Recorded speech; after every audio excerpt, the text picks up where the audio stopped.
అందరూ ఎంతో eagerly waiting చేస్తున్న విరాట్ కోహ్లీ రంజీలోకి రీ ఎంట్రీ అయితే ఫిక్స్ అయిపోయింది.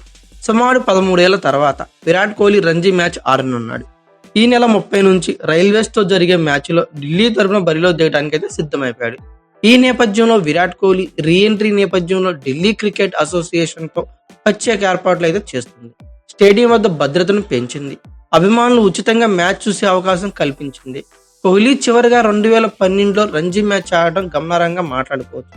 అయితే team India star batter Virat Kohli సుమారు 13 ఏళ్ల తర్వాత తిరిగి రంజీ బాట పట్టనున్నాడు. ఈ ట్రోఫీలో ఢిల్లీ తరపున ఆడనున్న విరాట్ కోహ్లీ జనవరి 30 నుంచి రైల్వేస్ తో జరిగే మ్యాచ్లో బరిలోకి దిగనున్నాడు. న్యూజిలాండ్తో సిరీస్ ఓటమి, అలాగే తర్వాత వెంటనే బోర్డర్ గవాస్కర్ ట్రోఫీలో వైఫల్యం తర్వాత టీమిండియా స్టార్ ప్లేయర్లందరూ రంజీ బాట పట్టిన విషయం అందరికీ తెలిసిందే.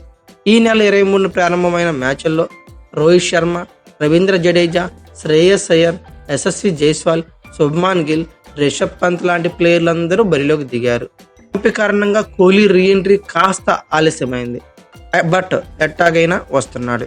దాదాపు 13 ఏళ్ల తర్వాత విరాట్ కోహ్లీ డొమెస్టిక్ క్రికెట్ ఆడనున్న నేపథ్యంలో ఢిల్లీ క్రికెట్ అసోసియేషన్ ప్రత్యేకంగా ఏర్పాట్లు అయితే చేయనున్నట్లు తెలుస్తుంది.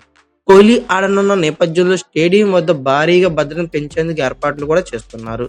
అంతేకాకుండా ఈ మ్యాచ్కు 10,000 మంది ప్రేక్షకులు అనుమతి ఇవ్వాలని DDCA భావిస్తుందట. ఇందుకోసం DDCA ప్రత్యేకంగా ఏర్పాట్లు కూడా చేస్తుందంట. North end world cup house ను అభిమానుల కోసం అందుబాటులోకి తీసుకురానుందంట.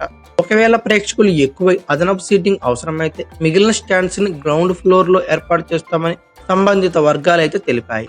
అరుణ్ జైట్లీ స్టేడియంలో ఢిల్లీ వర్సెస్ రైల్వేస్ మ్యాచ్ జరగనుంది. అయితే ఈ మ్యాచ్ ని అభిమానులు ఉచితంగా వీక్షించేలా DDCA ఏర్పాట్లు చేస్తుందని సమాచారం. మ్యాచ్ టికెట్లను విక్రయించడం లేదని DDCA అయితే ప్రకటించిందంట. దీంతో ప్రేక్షకులకి ఈ మ్యాచ్ ను చూసేందుకు ఎలాంటి రుసుము కూడా చెల్లించాల్సిన అవసరం అయితే లేకుండా పోయింది. కాగా ఇటీవల ఆస్ట్రేలియాతో జరిగిన బోర్డర్ గవాస్కర్ ట్రోఫీలో కోహ్లీ ఆశించిన మేర అయితే రాణించలేకపోయాడు. 5 టెస్టుల్లో కలిపి 190 పరుగులు మాత్రమే చేయగలిగాడు. దానిలో ఒక సెంచరీ కూడా ఉంది. దీంతో కీలకమైన ఛాంపియన్స్ ట్రోఫీకి ముందు అతను ఫామ్ లోకి రావాలని పట్టుదలతో ఉన్నట్లు తెలుస్తుంది. ఛాంపియన్స్ ట్రోఫీ కంటే ముందే భారత్ ఇంగ్లాండ్ తో వన్డే సిరీస్ ఆడనున్న విషయం కూడా అందరికీ తెలిసిందే. ఈ సిరీస్ ఫిబ్రవరి 6 నుండి ప్రారంభం కానుంది. మొదటి వన్డే ఫిబ్రవరి 6న, రెండో వన్డే ఫిబ్రవరి 9న, మూడో వన్డే ఫిబ్రవరి 12న జరగనుంది.